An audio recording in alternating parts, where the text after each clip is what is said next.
Hello, everyone, and welcome to the Quorum Podcast. This is where academic medicine meets remote, austere, and resource-limited areas. Welcome back to the program. This is Aebhric O'Kelly. This week, we're with Alan O'Brien, who is a FEC paramedic from Ireland and was part of the SOF unit there. Alan, welcome to the program.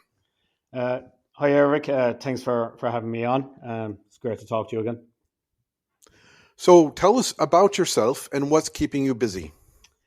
Okay, so look, my name is Alan O'Brien, but I think everybody calls me OB. Anybody in the medical community, especially the soft medical community, knows me as OB. Basically, and it has nothing to do with Star Wars. Basically, anybody that joins the Irish Army and is an O'Brien is forevermore known as OB. So that's where it comes from.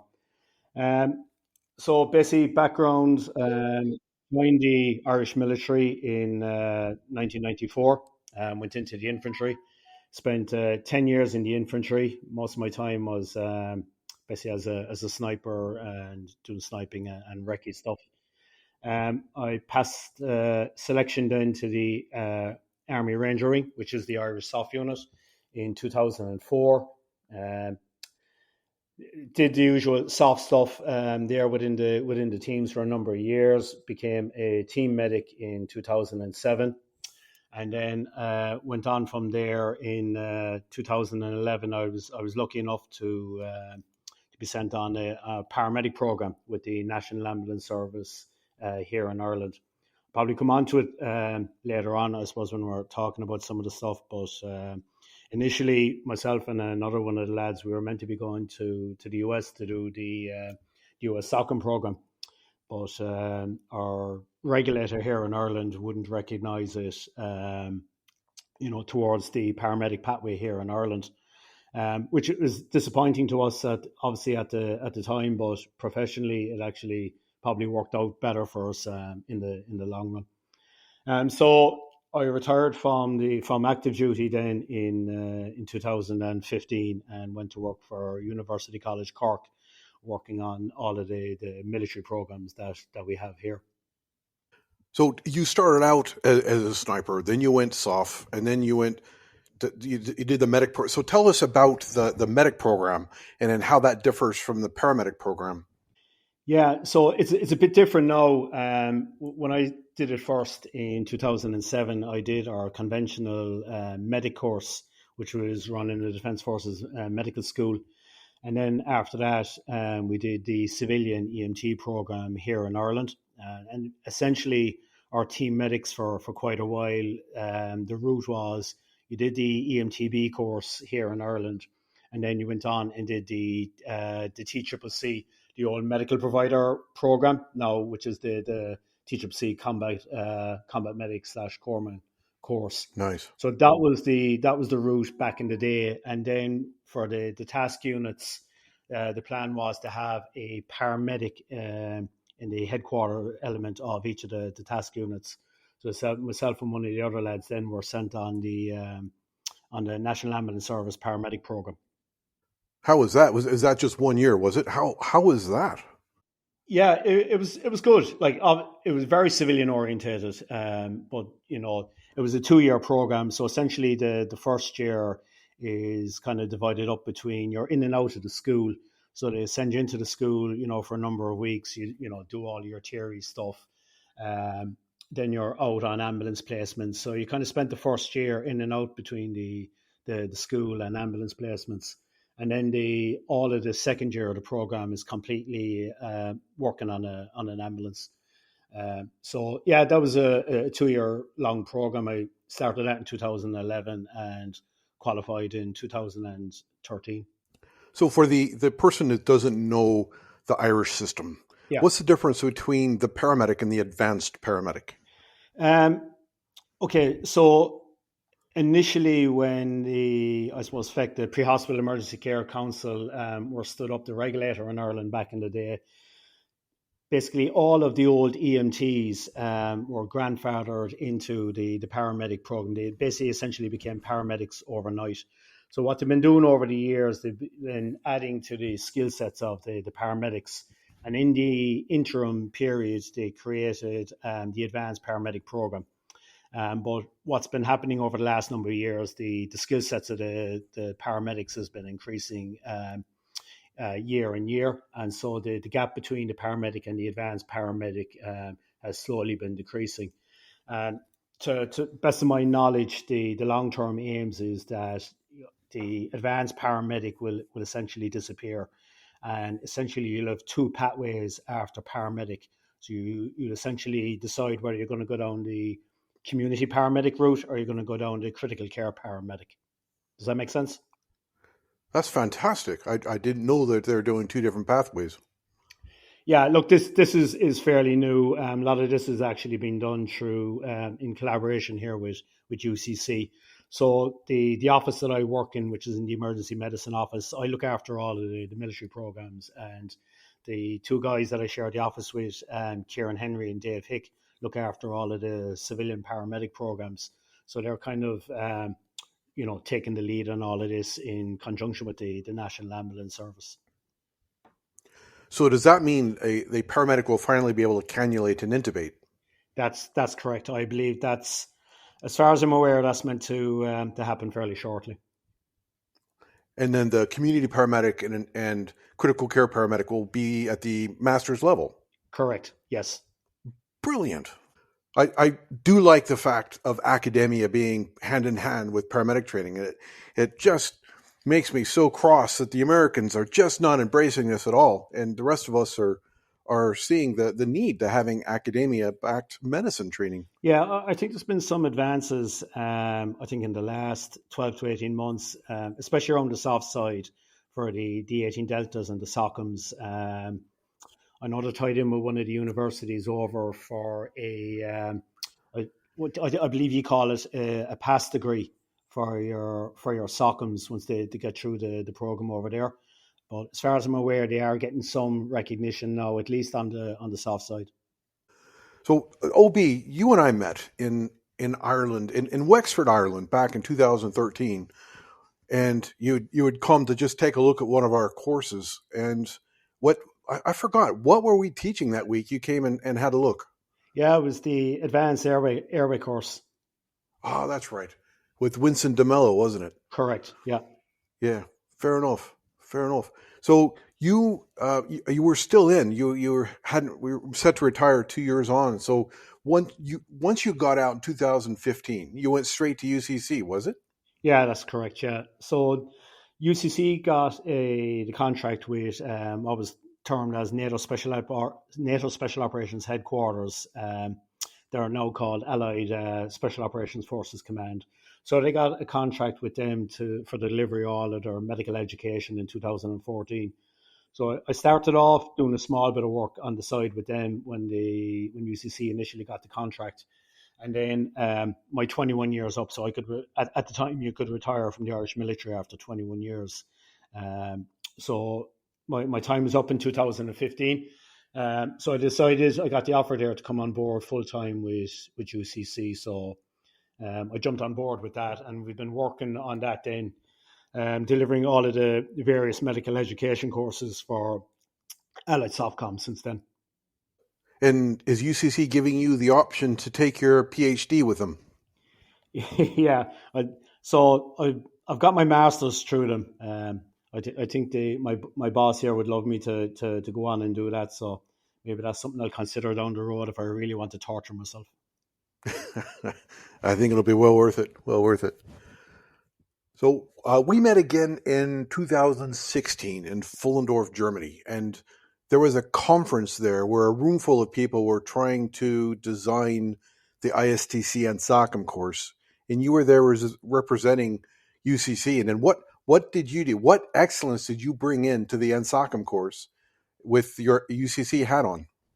Yeah, so I remember that conference well.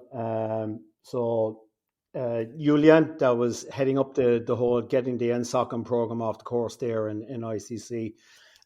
She brought in people from basically all over the soft community. At that stage, the Nordics already had their NSOCM program up and going for a couple of years, and I know there was the likes of Peter Christensen. I believe you've had Peter on your podcast before, Yep. and Yep.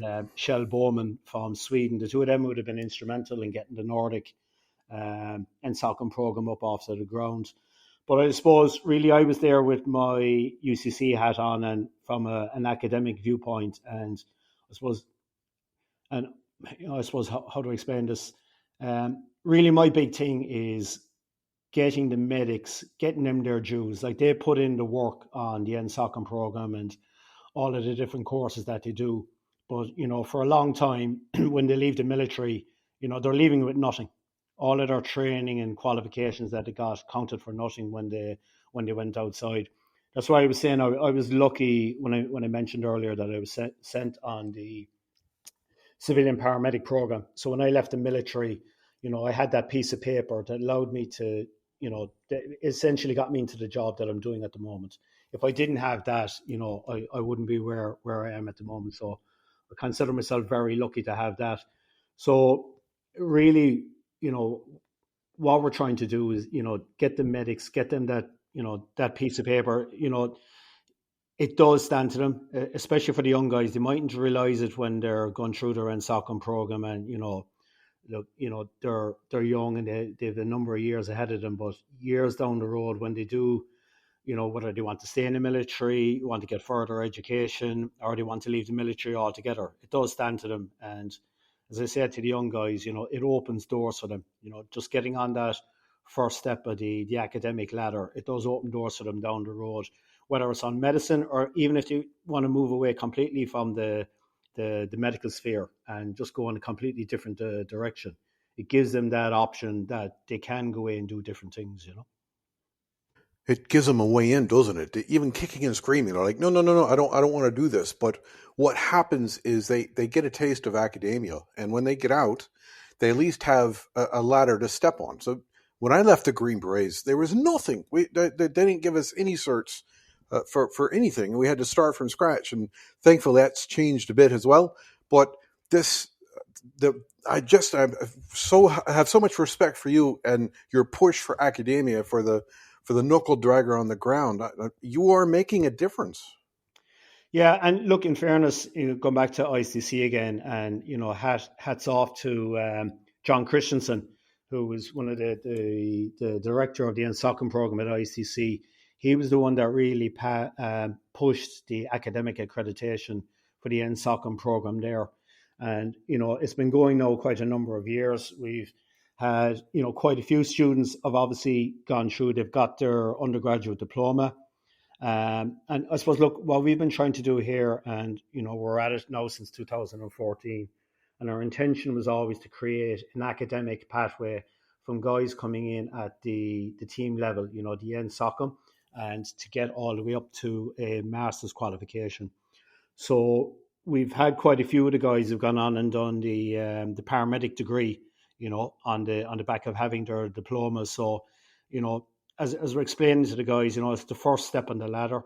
So, we've had guys, I think a lot of people, that'll be listening to this will be familiar with Mike Turconi. He's, I'm going to embarrass Mike here, but I keep calling him our poster boy. So Mike did the NSOCM program at ICC. He went on and did the paramedic degree program here at UCC, went to Canada, and now is the critical care paramedic in Canada. And he's done really well out of it. And I just like to use him as an example. But then again, we've had other guys that have gone on, they've got their diploma, and then they've gone in a completely different direction, and have gone on to do master's programs in other universities, across Europe, which I suppose, we're lucky here in Europe with the European credit transfer system, where you do a university program in one country and in the EU, and it's recognized in all of the other countries as well. So, there is a lot of benefits to the individual, for pursuing this, career, and they might decide I'm going to go and do something completely different. So what they did, it wasn't a waste of time, It gives them some sort of understanding of academia. It introduces them to it. So, I mean, you know as well as myself, you look left and right as you're going through your training, and you're looking at some of these people, and I could probably put myself in that group of just knuckle dragging. Academia doesn't come easy. It didn't come easy to me either. I hit my forehead against the wall until it finally gave way, and I was able to move forward. Some people just aren't programmed well for academia, myself included, and having that uh, academic, the university experience, that piece of paper that you give them, makes them so they look in the mirror and say, you know what, I just got this. I have an academic background now. Yeah, sure, I want to go be a solicitor. So they use this as a stepping stone. Yeah, that's it exactly. Look in here, there's no bigger knuckle dragger than me. Like I was lucky enough as well when I got into university here. And again, look, I keep selling this to the young fellas when they're starting their program. You know, like I went on here and I went on and did a master's program. And the reason I did a master's program was basically to get a higher wage. Do you know what I mean? So when I'm telling the young lads here, it does impact, on your, on your employment, a bigger wage, opening up other opportunities for yourself, either within the military or outside the military itself. But I think, military guys, we tend to undersell ourselves and don't realize the skill set that you build up over the years that you have in the military and how that can cross over into the civilian world. There's a lot, especially around a lot of the soft skills that kind of people we take for granted, but it does stand to you when you go out into the outside environment of the military. Yeah, the transition is difficult anyway, going from military into civilian. But yeah, having a way in, a piece of paper that moves you forward is brilliant. Yeah. So you were mentioning the NSOCM. So for the listener who doesn't know what NSOCM is, can you give a brief description of the program? What is an NSOCM? Yeah, so the NSOCM is the NATO Special Operations Combat Medic. So this came out of or NSHQ now SOFCOM research workshop. God, I think it was 2012. They had it where they basically got, and this happens every year. There's a research workshop hosted by SOFCOM JMED every year, and they'll pick a topic every year that's of relevance to the community. So off the top of my head, I think it was 2012. They had it, and they were looking at defining a medic, within NATO SOF. Obviously, the benchmark was the US SOCM course. So they essentially looked at the US SOCM course and picked out what is the skill set that is required for a NATO Special Operations Combat Medic. So the whole idea was to standardize, what a medic is across NATO SOF. So they came up with I think originally it was the 168 tasks that they decided that a NATO SOCM should be able to perform. So initially started out, I already mentioned Peter Christensen and Shell Bowman got the original Nordic and SOCM course up off the ground. Then following on, we had ICC, and now the Norwegians are running their own NSOCM program, so are the Swedes. The UK have an NSOCM program with their Ranger regiment, and more and more countries now are coming on board, and some countries are running programs that are similar to the NSOCM, and they're just looking to bring it up to the final level where, I suppose it's really what we're looking at is interoperability. So, when say for Ireland now, which are part of the Nordic NSOCM program, when we're working with other nations, we know if our guys get in trouble, this is the standard of medical care that they're going to get, and vice versa for other countries that are working with ourselves. Yeah, it's really important to have a standard, isn't it? And having each of the countries in the EU and NATO have a level of what a medic should be, and then try to achieve that. Do you think all the NSOCMs are at the same standard of 160 tasks? Yeah, it's expanded, to the 168 tasks, expanded from that since then. And now also we have the NATO Special Operations Medical Technician, which is the next level up. So the entry level for the NSOMT is a paramedic level, a registered paramedic. So you're either a paramedic or a nurse going into that program.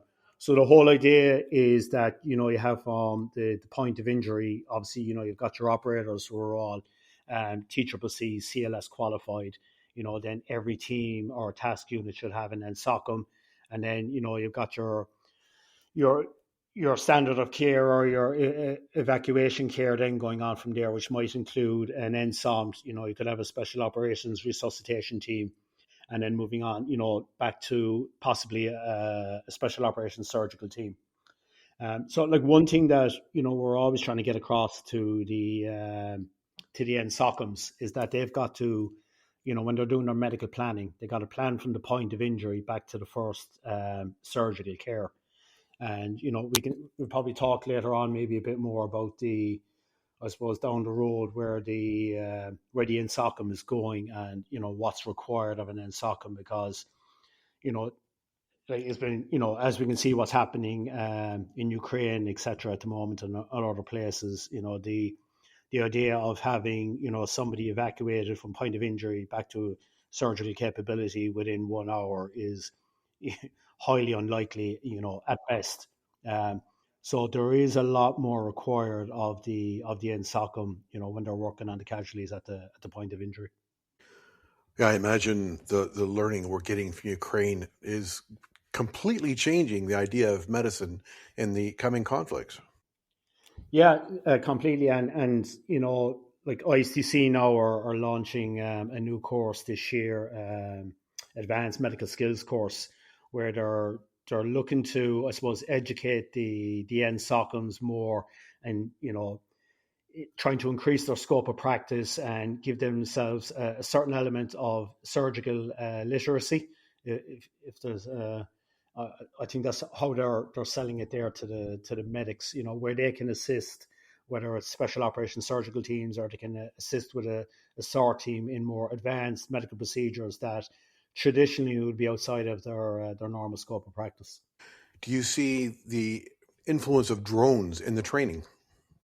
Yeah, we're starting to incorporate them a lot more now into our own training courses, both from I suppose awareness of threat for the medics, but also the utilization of drones. I know the likes of Paul Parker in the UK has looked quite a bit into the use of drones, both from a resupply, medical logistics resupply, and also some nations are looking at drones for the use of evacuation, both ground and air-based drones. So it's going to be interesting to see how that develops. Like the way things are moving so quickly in Ukraine, etc. I think we need to keep up, because it's evolving at such a fast pace. We need to stay on top of what's happening. We are learning tons from every time I go. I'm learning more from the students I'm teaching than what I'm teaching them. They are definitely on the cutting edge of conflict and combat medicine. I was teaching an exercise Balder in Denmark last year, and they implemented drone, and it was a fixed wing drone. Yeah. And it was no more, 70 meters above. You couldn't hear it. It was completely silent. And they were just using it for observer, of course. But so we keep thinking of the helicopter type, the 4-bladed drones. Yeah. But there are fixed wing drones that stay up for ages that are, no more than a meter wide, that are silent. Yeah.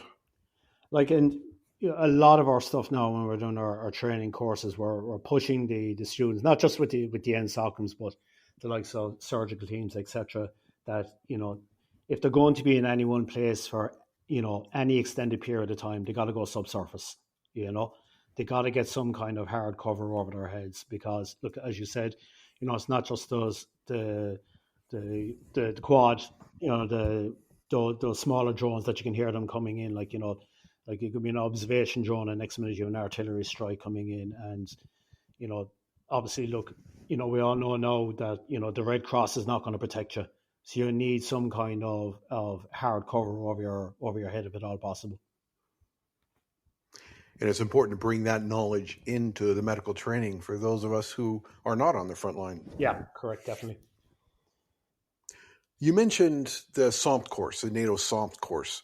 So tell us about that. How is that different? Is that an add-on to the NSOCM? And what is taught in the SOMT? Yeah, so the SOMT program is essentially it's based on the Canadian SOMT program. So that's been going for quite a number of years.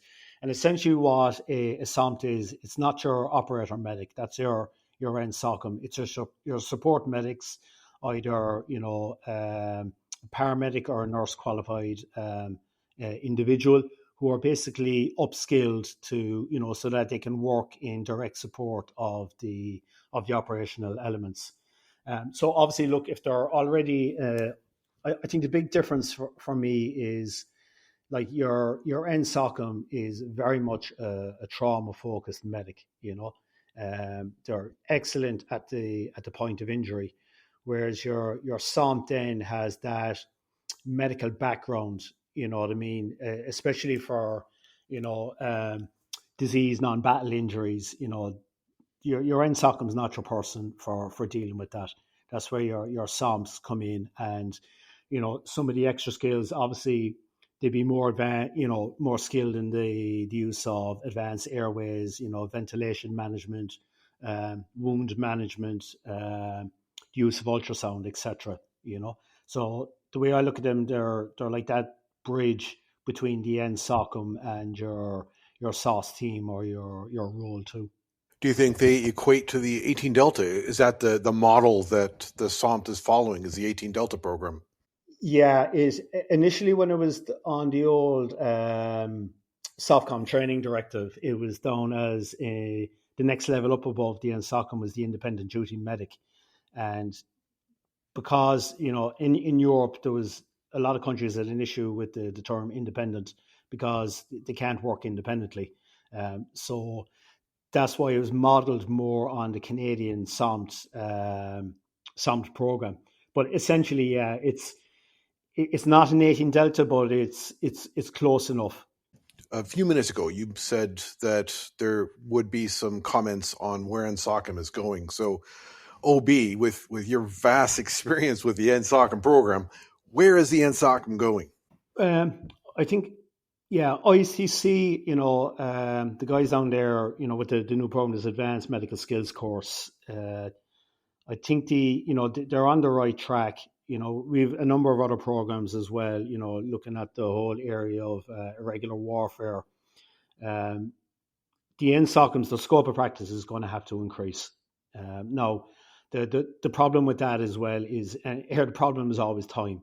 The NSOCMs, their number one jobs, they're an operator first and foremost. Yeah, they're a shooter within the teams. So there's always multiple demands on their time. So I suppose it's trying to get that right balance of how much more training can you give them.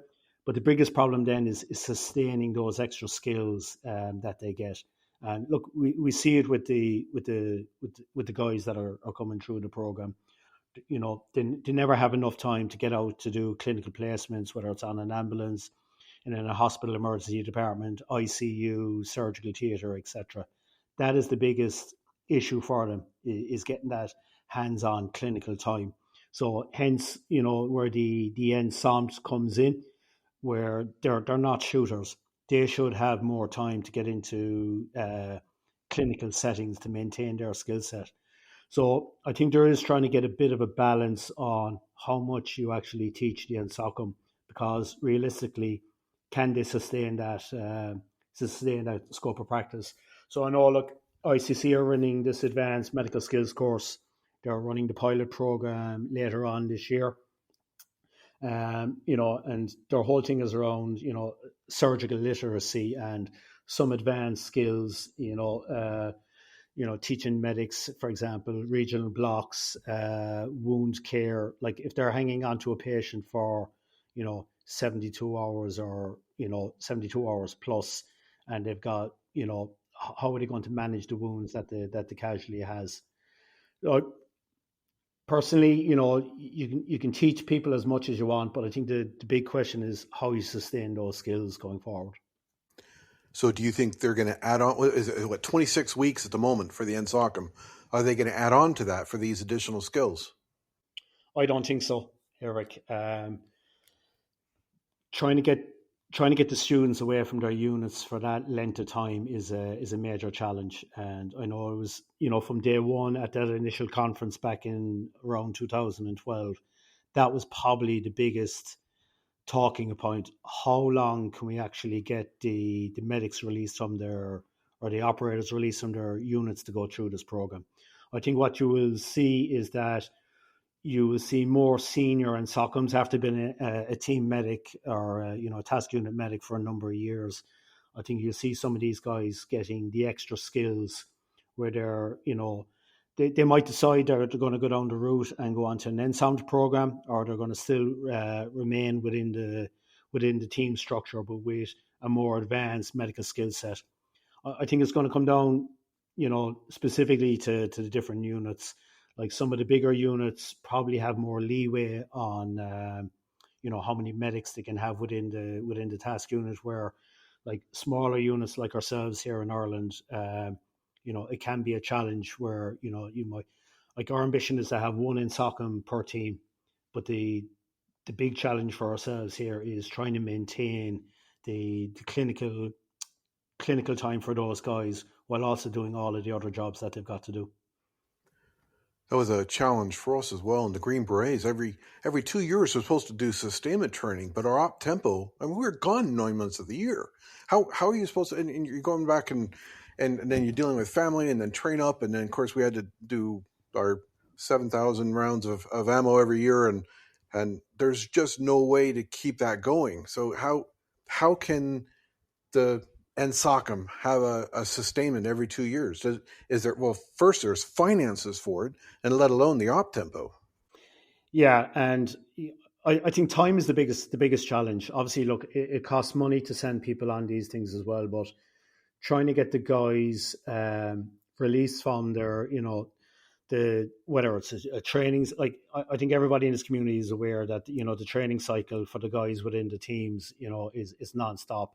And I know myself, when I was inside there, the biggest hit is obviously on your family time, and it does it. There's a big demand on your time, and the hit that the families take on this. Like, we're always trying to get on to the guys. You need to be proactive. And look, just the way things are, some guys when they come off the course are really into it. They get bit by the whole medical bug, and they go a step above of what's required because they're into it. Do you know what I mean? Others are not so into it, and they might leave the whole medical thing go after a number of years. It might not just be for them. But I think guys don't know this until they actually get onto the program and they get into it. And like, some guys progress on. Look, as I said, I was lucky enough to go right from team level medic up to the unit senior medic by the time I left. Just things fell into my lap at the right time. But I think time for guys and the demands on them and on their families is a major barrier. Yeah, trying to get 2 weeks on a NSOCM refresher course every 2 years is rough. And then but you need that to sustain this skill. So let me ask you this: so you are in charge of NSHQ for a day. How would you design this NSOCM sustainment course? What would you put in that to make the best NSOCM sustainable? So yeah, initially the sustainment course or the recertification course, like, we stood it up initially, and then it was handed over to the Nordics and to ICC, and basically to any of the schoolhouses that wanted to take it on.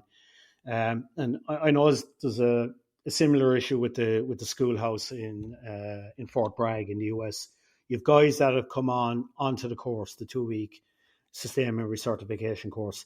They mightn't have done any medicine at all for the 2 years since the last time they did the course.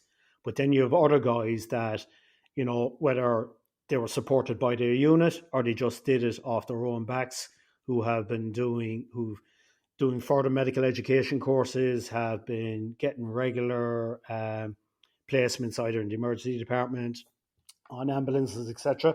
So the problem there when you have the courses, what we found is the first week is just bringing everybody up to the baseline standard, And then traditionally what we did then, we moved more into the second week of the course was kind of focused on PFC.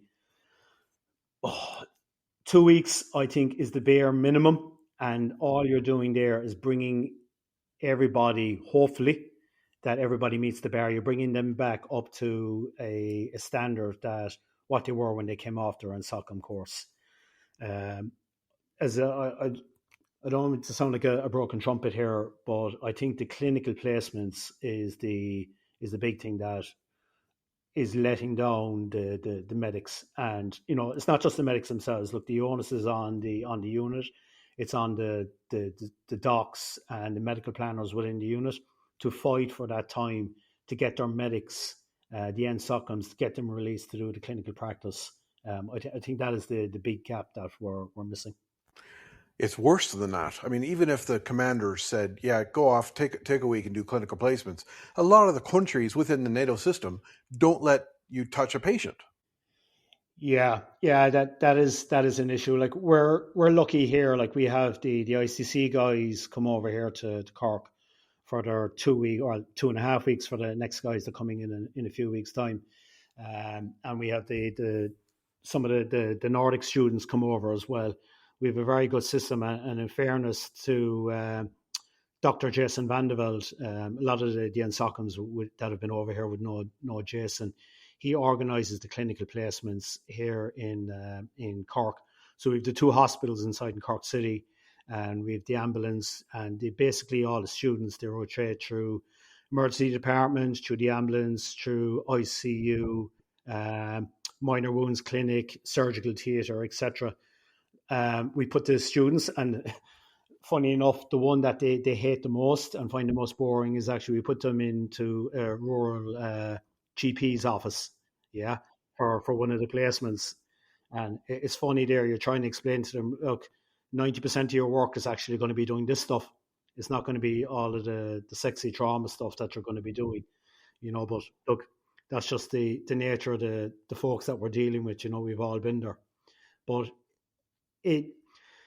again, look, going back, it is an issue across Europe. And I think that's why, the units getting in touch with people involved in academia, whether, I suppose we're lucky here myself, and I have to give a shout out. I should have mentioned him earlier.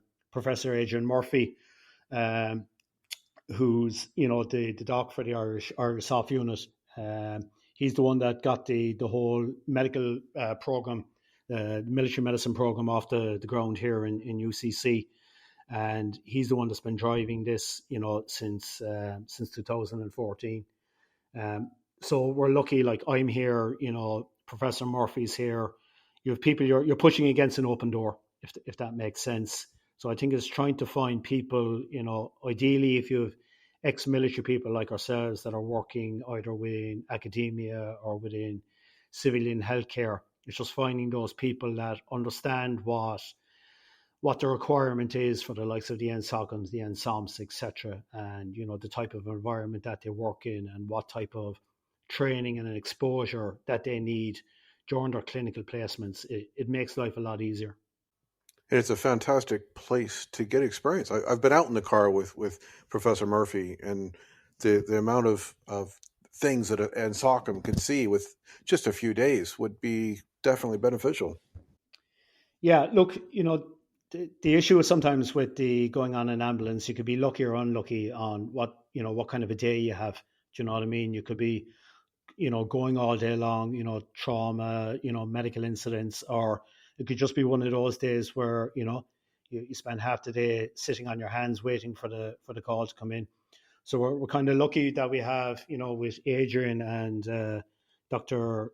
Jason, we've got the advanced response care that works out of the emergency department at Cork University Hospital, where any of the big trauma calls come in, they'll just grab the medics, the NSOCMs, and they'll grab them, throw them into the car with them, and then they're off. So they're getting good quality calls, that are relevant to their skill set. So, Obi, you were an Irish Ranger Wing, and for the listener who doesn't know what the ARW does, or Irish SOF as they're called now, tell us about it. What was it like, and what were your missions, and what kind of team makeup what kind of team dynamics do you have there? Yeah, so the ARW, or as people call it here, they call it the Wing. It was established in 1980. Actually, the origins of the unit go back to the U.S. Ranger School in, I think, Fort Benning. So originally they sent a number of folks from the Irish Defence Forces over in the 60s and 70s to undertake the Ranger School. Then they came back here and they were running essentially Ranger courses around the country. And then in 1980, due to obviously, I think everybody's familiar with the history and some of the politics around what was happening here in Ireland in the 60s, 70s, and 80s. So there was a requirement for a counter-terrorism unit. So at the time, our National Police Force here didn't have an armed response or a SWAT type unit. So the Army Ranger Wing was created in 1980, and for a long time their main role was counterterrorism. Yeah, and so a lot of the training, and the unit would have been modelled on the likes of GSG9, GIGN. In France, they would have done a lot of training with them. But then, as the peace process in Northern Ireland, since then the unit has evolved to a more, I suppose, traditional type of SOF unit, focusing on the SOF mission sets of direct action, special reconnaissance, and military assistance. So I suppose really as time has evolved, the unit has done a number of unit overseas deployments, like I think East Timor would have been the first one. Then Liberia, Chad, Mali, and then a number of smaller missions then in various areas, around the world. So, like as I said, like I joined in 2004, and the unit recruits directly. So there's only one. Like we don't have an Army SOF, Navy SOF, etc. There's just the one SOF unit for the whole Defence Forces. So you've got your typical capabilities of any SOF unit. You've got your maritime element, your airborne insertion element, and your reconnaissance elements as well within the unit. I'm trying to keep this to what's open source, and not to tread into stuff to get myself in trouble or anybody else. But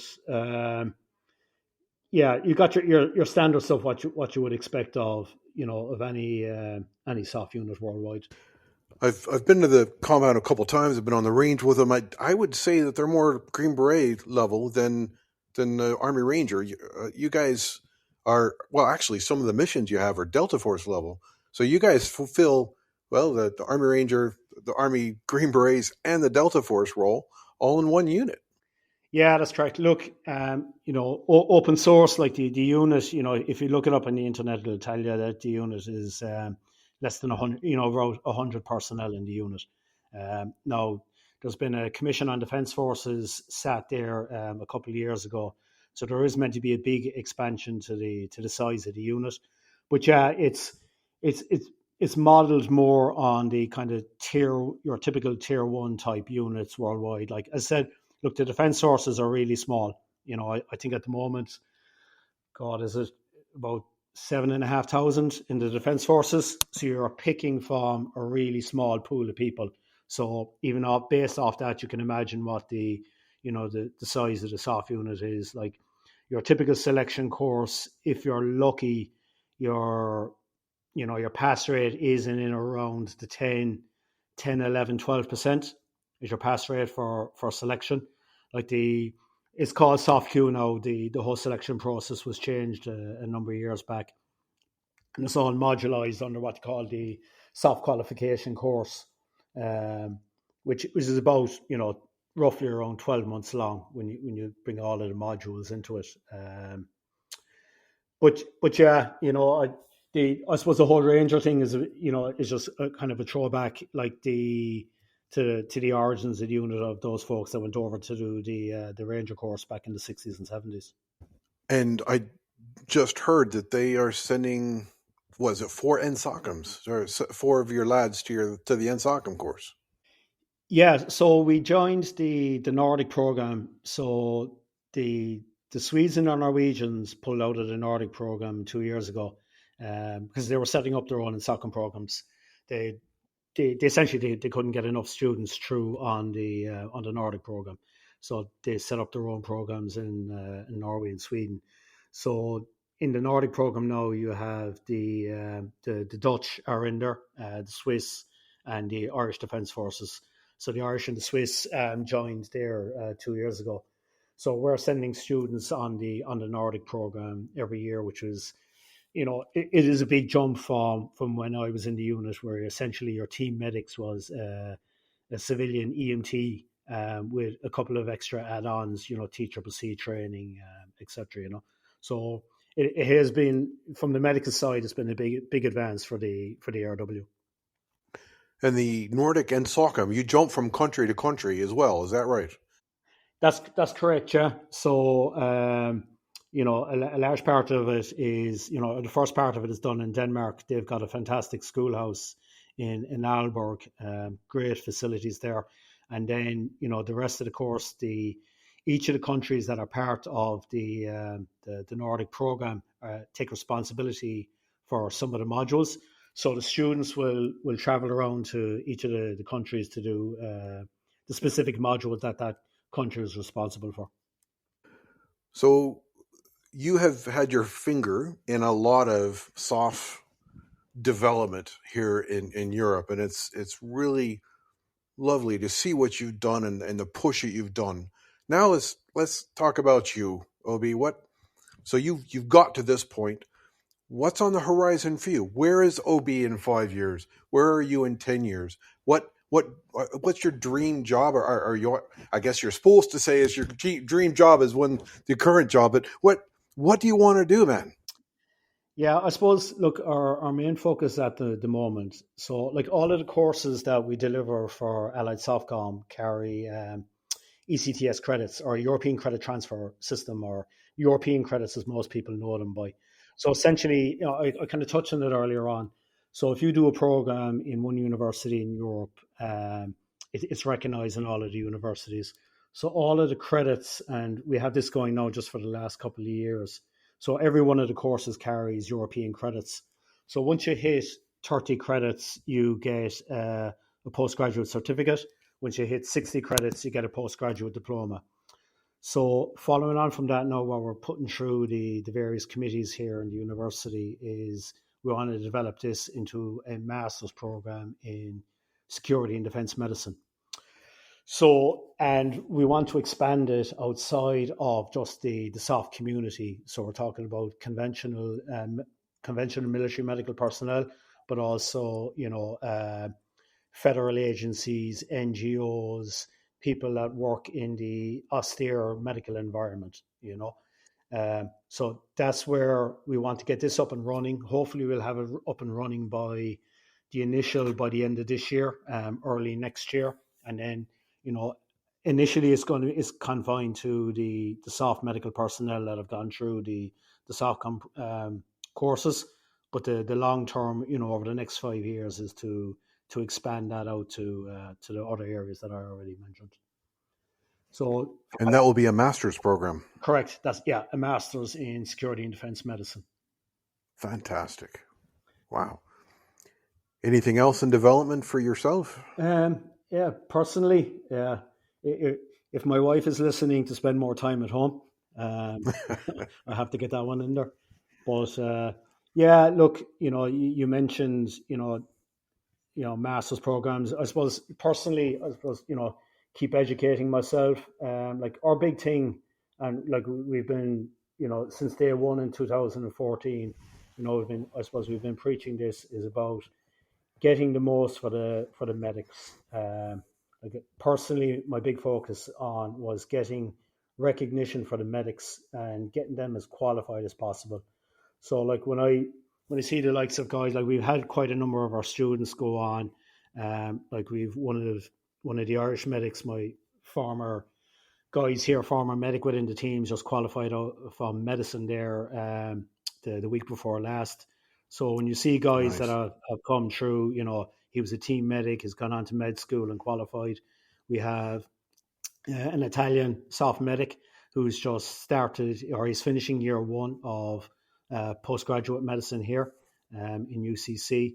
So like, I think it's great when I see the likes of those guys that have gone on and they've progressed themselves. And I suppose personally, you can say we played a small part in helping them progress themselves. Both for themselves, professionally and personally, to help them to get on to the next step. And like we've had other guys go on and do other programs and move on and expand and move on to careers outside of the military, which is nice as well, and be really successful outside of the military. And it's nice to say that we played a small part in helping them along that path.